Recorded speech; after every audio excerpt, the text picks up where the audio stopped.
Support for this podcast comes from the law firm of Davis Malm. Whether you're a developer, property owner, manager, or commercial tenant, their real estate attorneys know the lay of the land, not just the law. Learn more at davismalm.com.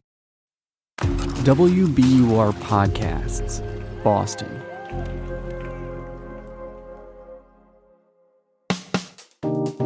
I'm Daryl C. Murphy, and you're listening to The Comment. Andrew Brinker, welcome back to The Comment.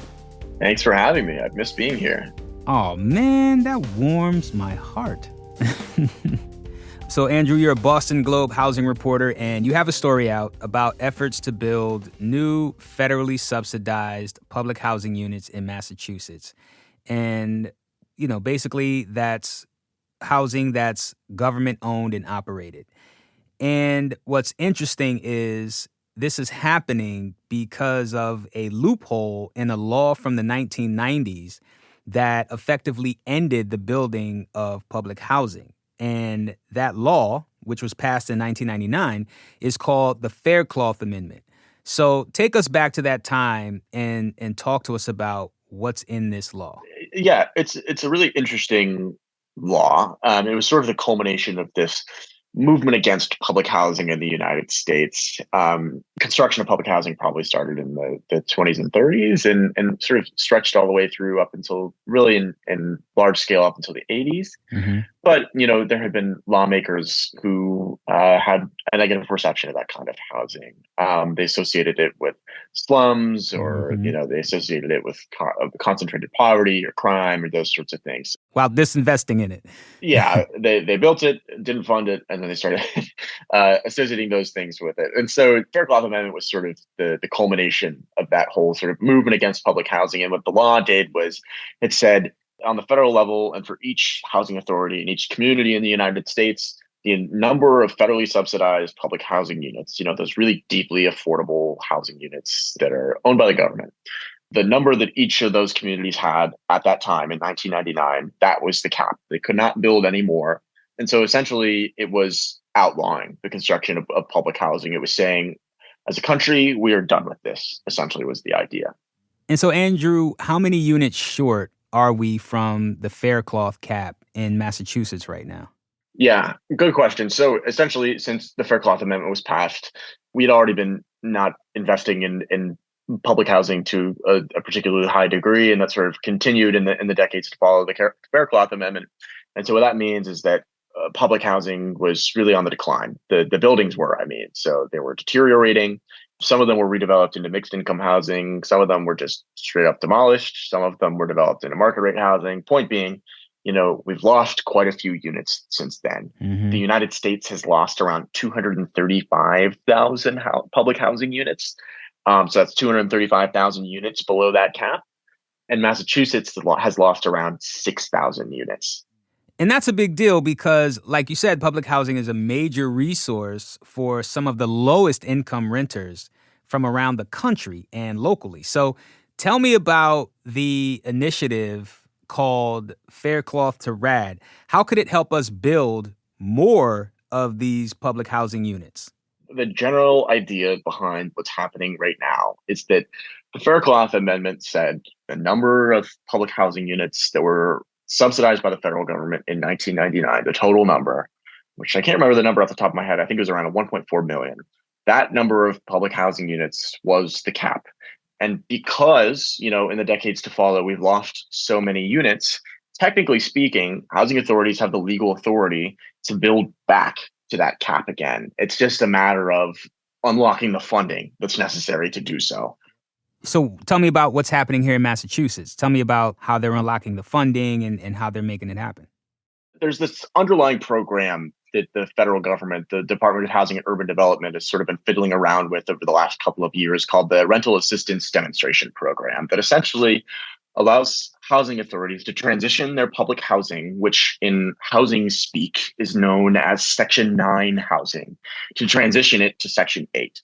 And the general idea behind that is that the payment standard for that Section 9 public housing is not very good. And that's, the funding level that the federal government itself sets, that Congress generally sets. And it's viewed as unstable. We've been talking about the fraught politics behind public housing. So that Section 9 housing makes it really difficult to do a redevelopment, to build a new building, all these sorts of things. So this rental assistance demonstration program, or RAD for short, allows housing authorities to transition their buildings, I should say, from Section 9 to Section 8. And Section 8 is this voucher program, that is a more traditional form of affordable housing, that can either be, a voucher can either go to a person who can then take that voucher into the private market and secure a subsidized rent that way, or the voucher can be attached to a project. And that's what we're talking about here. So transitioning from Section 9 to Section 8, and the general idea is that Section 8 has, first of all, a higher payment standard, and second of all, is considered to be, generally speaking, a little bit more stable. And so this new program that we're talking about that is allowing the new construction of public housing is taking that RAD program and combining it with these principles behind the Faircloth Amendment. So this new program is called Faircloth to RAD. And the idea is it's doing the same thing. It's allowing housing authorities to go from Section 9 to Section 8, but it's the federal government giving them pre-approval to do that. Essentially, it makes it easier for housing authorities to then go to debt lenders and get the construction loan that they need to finance that project. We're going to take a quick break, but we'll be right back.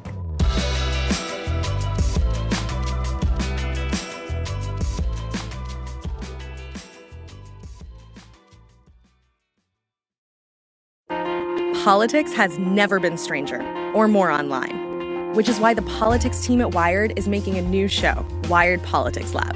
It's all about how to navigate the endless stream of news and information and what to look out for. Each week on the show, we'll dig into far-right platforms, AI chatbots, influencer campaigns, and so much more. Wired Politics Lab launches Thursday, April 11th. Follow the show wherever you get your podcasts.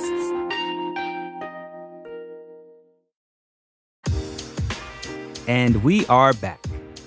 Okay, so we're getting a little wonky here, but what I understand you're saying is that basically under this Faircloth to RAD program, housing authorities are going to have access to more financial support from the federal government to build back some of the public housing stock we've lost over the last 2+ decades. Do I have that right?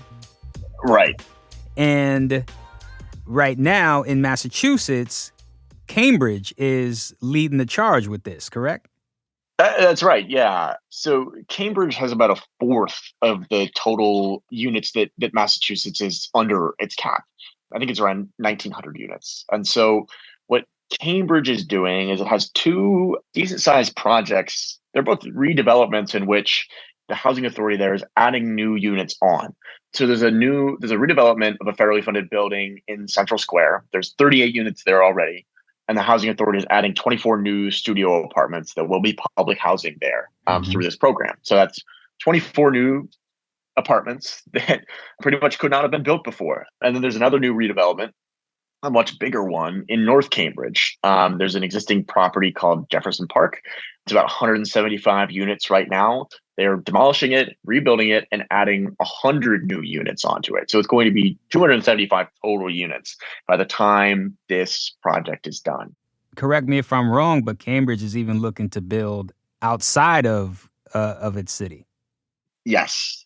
The way housing authorities work is that they are technically not associated with town level government or city level government. Cambridge is, first of all, a dense community, and they've got, 1,900 units to build essentially. So Cambridge is looking elsewhere because they've got so many units that they can still build. They're looking to Medford, for example, a community sort of just in that inner ring of suburbs outside of Boston.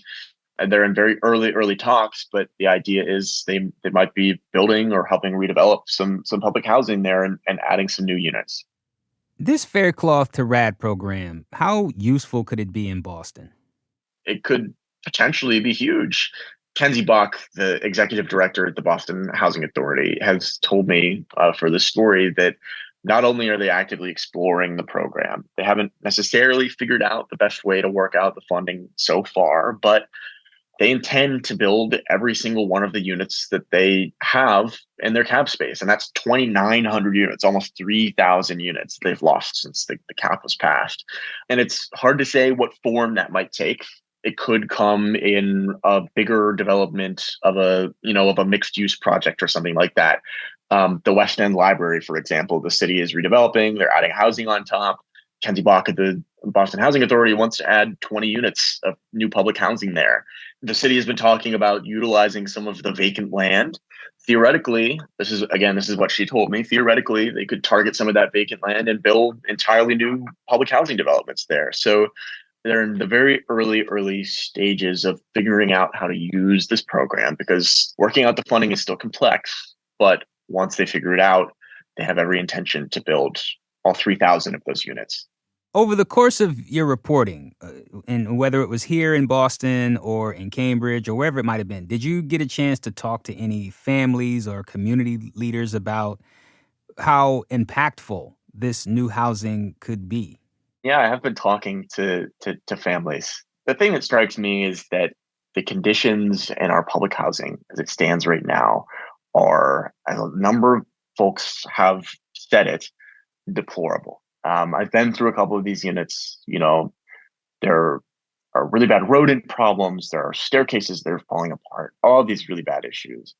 And yet the people that live there are still really thankful for the fact that they get to live in a place where, they have a stable home at a rent that they can afford. Mm-hmm. And, as we've talked about, we have this really dire housing shortage where the kind of housing that we need the most is this sort of extremely low income, affordable housing that will keep people here, essentially. The folks who may be in danger of being priced out of Boston, that will keep people here. So I think the significance is huge, potentially being able to build 6,000 new, deeply affordable units in the context of our housing crisis.